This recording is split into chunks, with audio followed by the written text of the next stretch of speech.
In this clip I will be going through the Dynamics tutorial questions, and we start with this question here.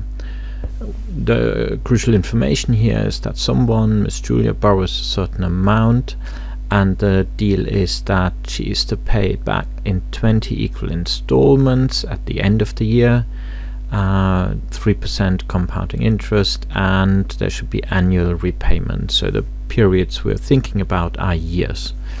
And we will have to refer to the mortgage payment formula we talked about in the lecture.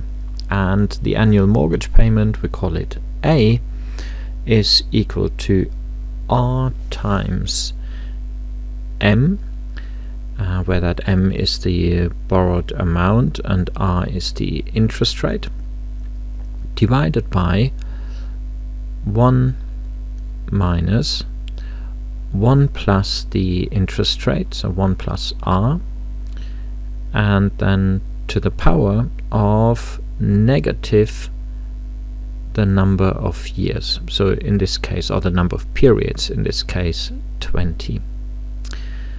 So basically, once we know the formula, we just got to plug in all the values. So we know that R is 3% or 0.03, K is 20 periods, in our case periods are years, M is the amount borrowed, 125,000. So now we just got to plug in all of these values. 1 plus, and so the rate is 3%, so plug this in here and here, 3%. This is just a little bit cramped.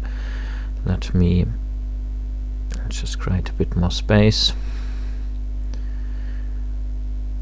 So 1 plus 0.03, and then to the power of negative 20. So that power only applies to the 1 plus 0.03. And once you plug that into your calculator, you should get a result of 8,402. So the annual mortgage repayment is a bit more than 8,000. So second question here.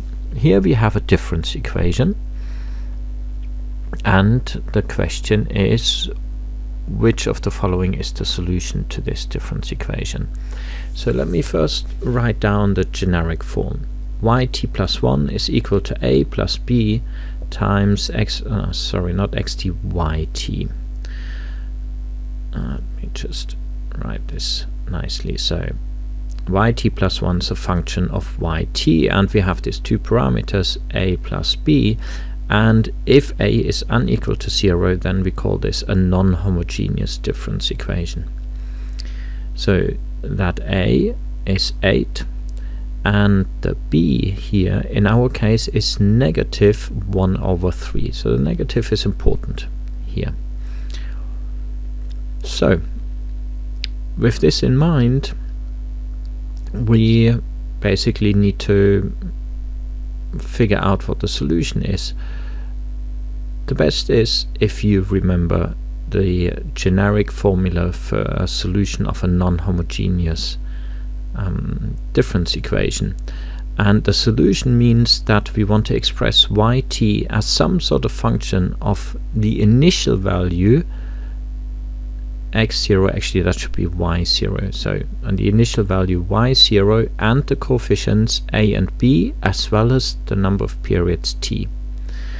So we have yt is equal to a over 1 minus b plus b to the power of t times, in parentheses, y0 minus a over 1 minus b.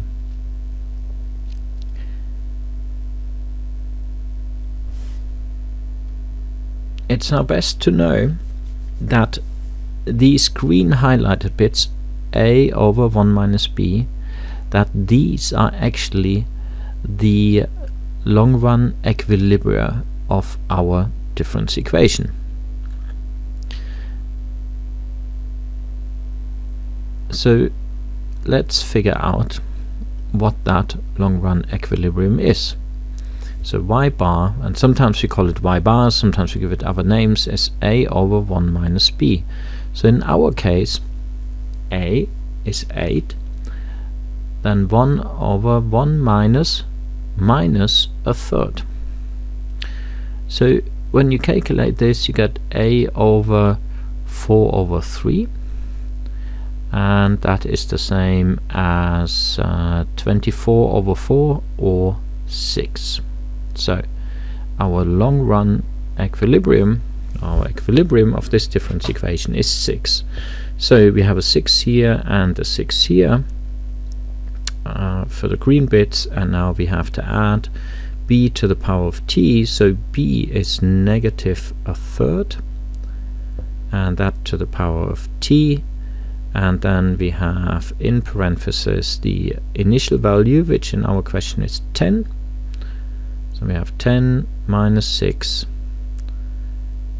and that's multiplied with negative 1 over 3 to the power of t. So there's just a tiny bit of simplification possible. So we have 6 plus 4 times negative 1 over 3 to the power of t, and hence, let's see, where's the right solution? C is the right solution. Here's the next question. We have a bunch of difference equations, and I'm gonna talk in detail about A and E, but on Blackboard you can find the published solution for all other questions, and I'm just gonna talk about these two in detail.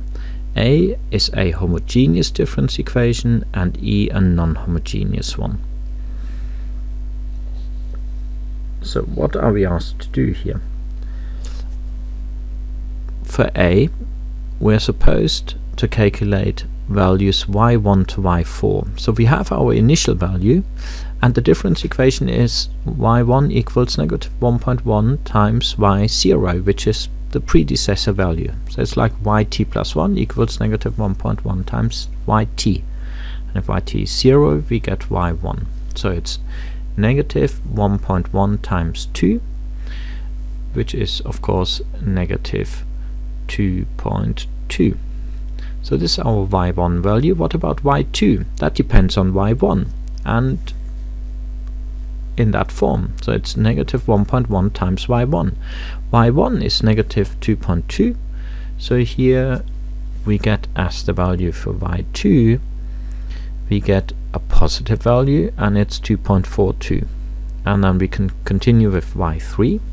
That's negative 1.1 times y2. y2 is 2.42, so now we get a negative value again, and that is negative 2.662. And lastly, y4 is negative 1.1 times negative 2.662, so now we get a positive value, and that is negative 2.9282. So you can see we're jumping back and forth between positive and negative values. So we will soon call this a cyclical process. But let's try and illustrate what's going on here. So here's our phase diagram. We are starting at y0 equals 2. So let me indicate the 2 here. And before we continue, we need our 45-degree line, and then the line which represents the difference equation here. So here we have yt plus 1 is equal to negative 1.1 times yt. So since it's a homogeneous one, it goes through the origin, it has a negative slope, and the slope is a little steeper than 1. So from 2 we go to this point here, that is negative 2.2. Here we go, that's our y1 value. Then let's translate that value, negative 2.2, onto the horizontal axis, the y2 axis, that's here. And then we can see what y2 is. And we go to our difference equation line, and we get to this value up here. That is now 2.42.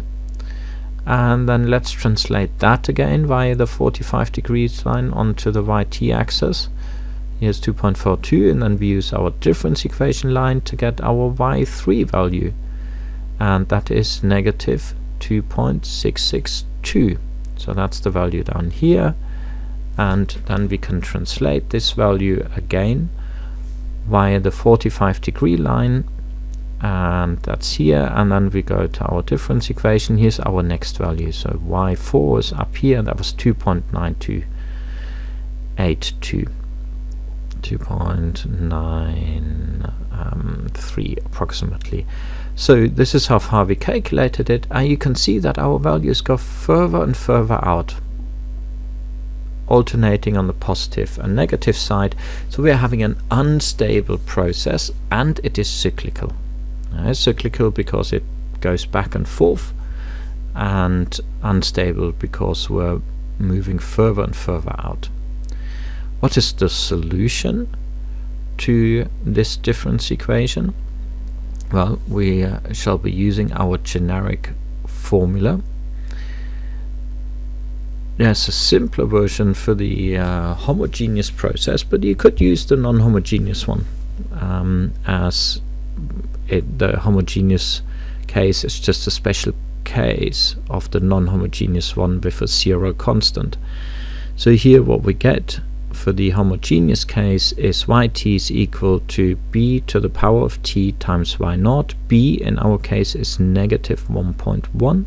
So here's our solution. Yt is equal to negative 1.1 to the power of t times y0. In our case, y0 is 2. So this is our particular solution. Let's continue with part E. So now we're dealing with a non-homogeneous difference equation. Let's first calculate values y1 to y4. So we start with y1 is equal to 0.8 times y0 minus 1. Now y0 in this case is 3, so we have 0.8 times 3 minus 1. So this turns out to be equal to 1.4. So yeah, let me just squeeze that in here, and let me draw a little borderline to separate the two questions. Here we go. So what about y2? y2 is equal to 0.8 times y1, and that is 1.4 minus 1. So we are applying our difference equation just for y2 on the left hand side. This will give us a value of 0.12. y3 is 0.8 times y2. y2 is 0.12, so 0.12 minus 1. And here our value is negative 0.904, and then y4 is equal to 0.8 times y3, which is negative 0.904, and then minus 1. Yeah, minus 1. So the result of this is negative 1.72. So here you can also see that we are sort of switching between positive and negative, but only once, not every solution, not every value. And we're actually getting ever closer to some value. Now what is that value we are getting ever closer to? That's the equilibrium. That's a over 1 minus b. So we'll calculate that in a moment. Let's first write down our generic form for a solution of a non-homogeneous difference equation. That's this one here.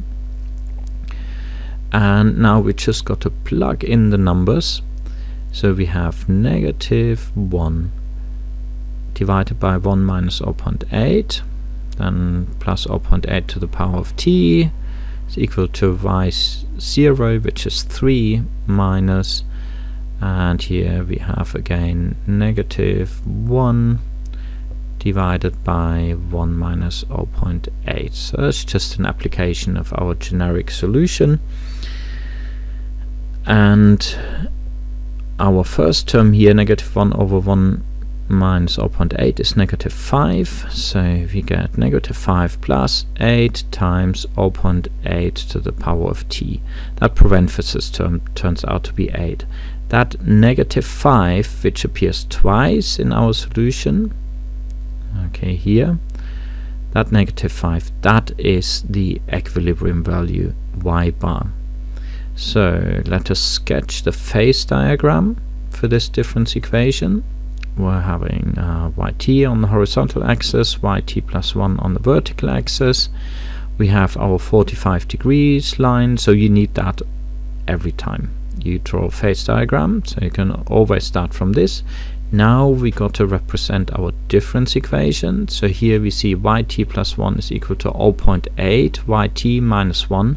So we have a negative constant, minus 1 is here, and then we have a slope which is a little bit flatter than the 45 degrees line because it's 0.8, and the 45 degrees line has a slope of 1. And we are starting at a value of 3. So if we are here, what does our phase diagram tells us? We're going to this value, then we translate that. So that was our y1 value. We calculate that as 1.4, and then we go to the difference equation from 1.4, and we get 0.12. I haven't drawn that correctly, but in general you can see I've drawn it in principle correctly. It's just a zero line isn't really at the right place, but it doesn't really make a difference to see what in general is happening. We're converging to this value here, and that value to which we converge is -5. That is the equilibrium, and we're having a stable and monotonely convergent process. So with these examples under your belt, you should attempt to solve all the other 5 parts of this question. You can go to Blackboard to confirm your solutions. Let's move on to the next question. Question 4. It's an example which we had very similar in the lecture, at the end of the lecture. And we're thinking of 2 countries who have sort of processes for their arms expenditure, A and B, representing the 2 different countries.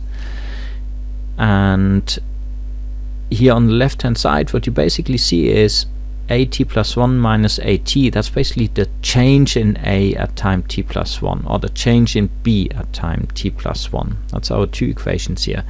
And the change depends on previous values of A and B. Now for this example, we don't actually know where we are starting at, or we don't have an A0 and a B0. But it's not required for this question, right? Because this question doesn't ask you about the process, doesn't ask you to calculate A1 and B1, A2 and B2, but say something about the equilibrium. And we don't need the starting value for this. What we are now concerned about is the arms expenditure by the 2 countries. We call it C, and that's the sum of A plus B. So what we now want is a process, a difference equation for C, not for A, not for B, but for C. And we'll achieve this by adding up the 2 equations. So let's do that. Let's start with the left-hand side. So we are having AT plus 1 minus AT plus BT plus 1 minus BT. We can collect terms with the same time index. So we have AT plus 1 plus BT plus 1 minus AT plus BT. And it will be obvious soon when I write it in this particular way. And let's look at the right hand side. You can again collect terms. There's 2 terms with 1.5. There's an AT and a BT, so 1.5 times AT plus BT. Then -2 appears as a factor twice, once to AT and once to BT, so we summarize this term like this. And then we have 30 plus 70, which is 100. So now we can recognize that we have basically versions of CT and CT plus 1 here. So this guy here, AT plus 1 plus BT plus 1, that is really the CT plus 1. That is CT, that is CT, and that is CT. So let us just rewrite that. So we're starting with CT plus 1, and then we can already bring this first bit, the negative AT plus BT, we bring that on the right hand side. Then we have on the right hand side plus 1 plus 1.5 and -2 times AT plus BT, which is really CT. So that leaves us with 0.5 times CT plus 100. So we're using here the definition of CT, which is AT plus BT. So now we have a difference equation for CT, and it's non-homogeneous. It has a constant which is unequal to 0. So let's write down the solution to this non-homogeneous difference equation. It's CT is equal to, and let's think about the 100 as our A and the 0.5 as our B, A over 1 minus B, plus, it's important that A is the constant and B is the factor, plus the initial value minus A over 1 minus B times B to the power of T. So if we plug in our values, we get A, which is 100, and B 0.5, we get 200 for this term. So this is our equilibrium value. So 200 plus C naught minus 200 times 0.5 to the power of T. So this guy here, 200, this is our equilibrium value. And therefore, these are also our long-term projections as asked for in the question, and we can call this C bar. So again, let's illustrate this in a phase diagram, although that wasn't particularly asked in the question, but this is always nice to help our understanding. So CT and CT plus 1, the 45 degrees line. So that's how we start all our phase diagrams. Now we need the line representing the difference equation. The difference equation for C is here. CT plus 1 is equal to 100 plus 0.5 CT. So we're having positive intercept, which is 100. And then we have a slope of 0.5, so that's flatter than the 45 degrees line. It's approximately like this. It's not important that the slope is exactly 0.5. We're just sketching this phase diagram, and that will be enough to figure out what the properties of this process are. So we are starting. So this is our equilibrium value. So with our knowledge of B, it is 0.5, which is in absolute terms smaller than 1, and it is larger than 0. We know that we have a monotone and a convergent process. So we're seeing monotone convergence. You could start at any value, CT larger or smaller than 200, and you would get to the 200. Now, remember perhaps when we discussed this in the lecture, A's expenditure depend on B, okay, and B's depend on A. This is what in the lecture we call sort of mistrust parameters. If the others are increasing arms expenditure, we'll increase it ourselves. But these mistrust parameters weren't big enough in this particular case to create an explosive process. So here's our last question. This is like a typical first year macro model.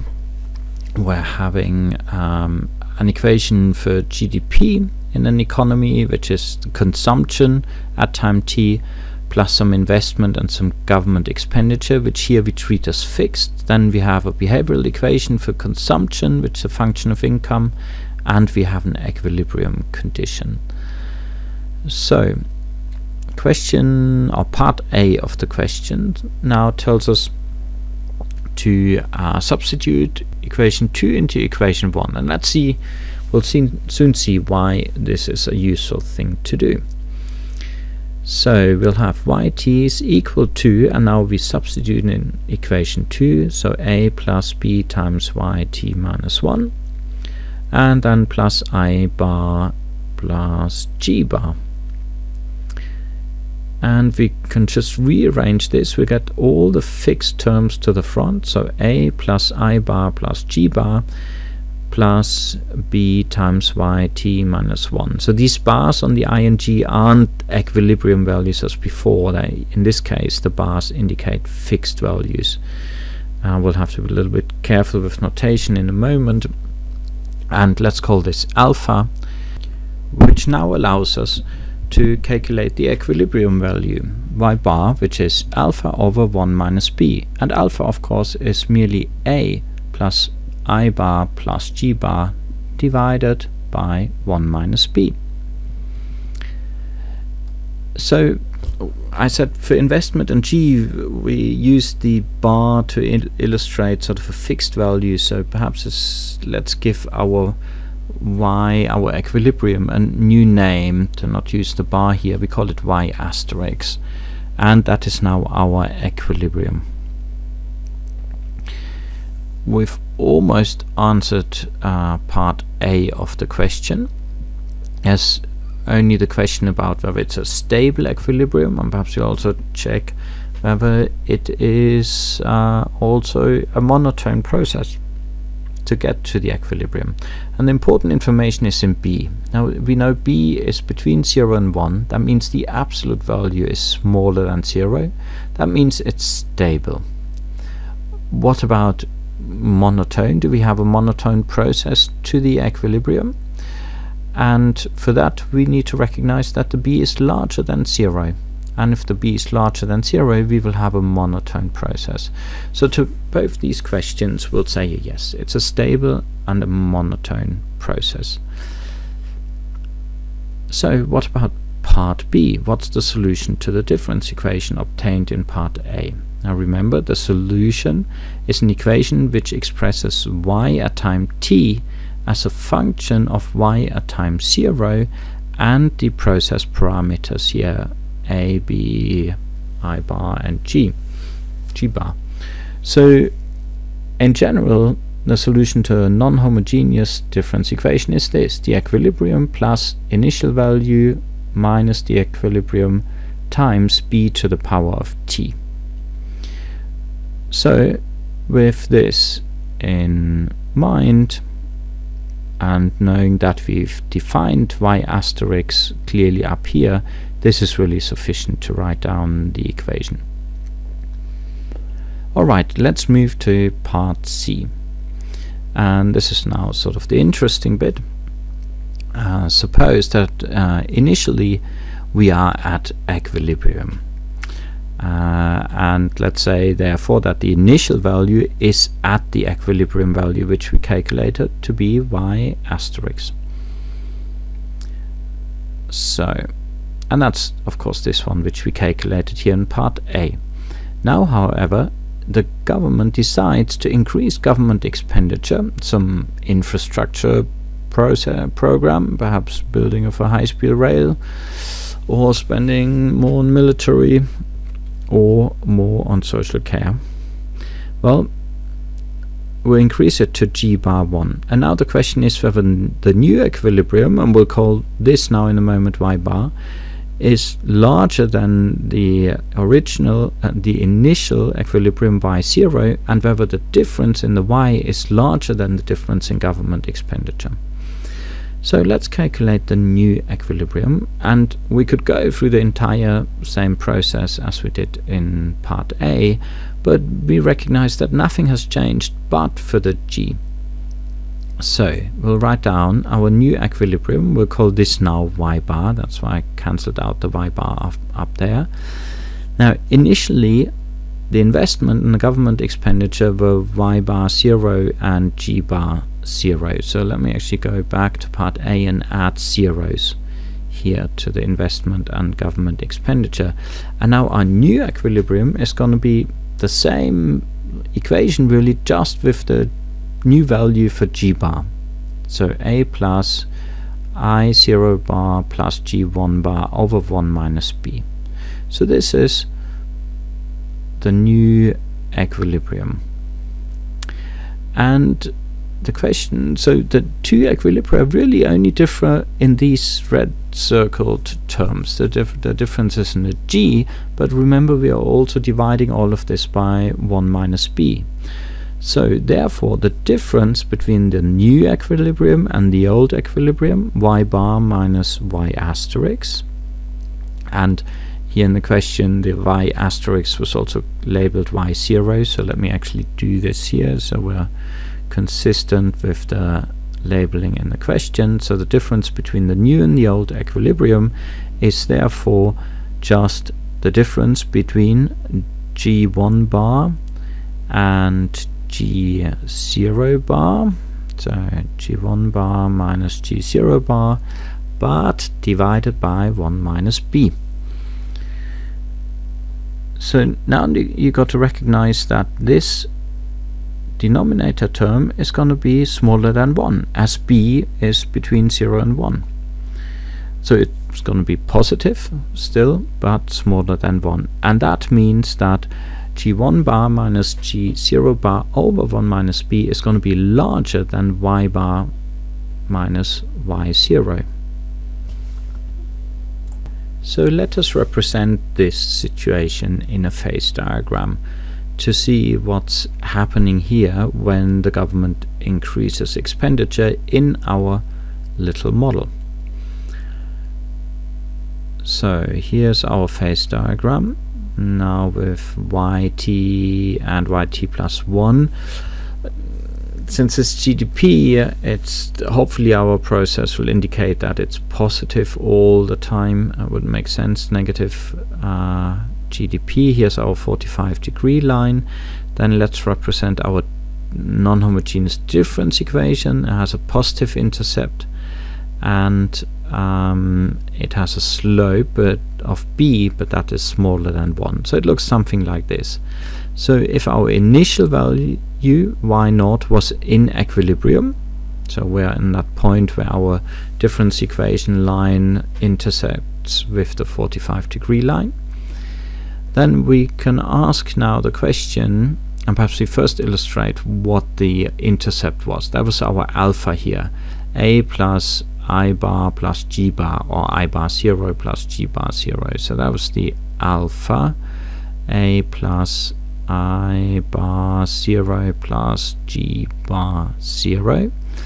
And now the government changes the G, the government expenditure, and increases that guy. That means the intercept will go up, but the B hasn't changed, at least not in our simple example. So our difference equation line just moves up a little bit to this point. So basically what we're going to do is we're going to move from that y0 up here, and then there's a convergence process going on up to this point.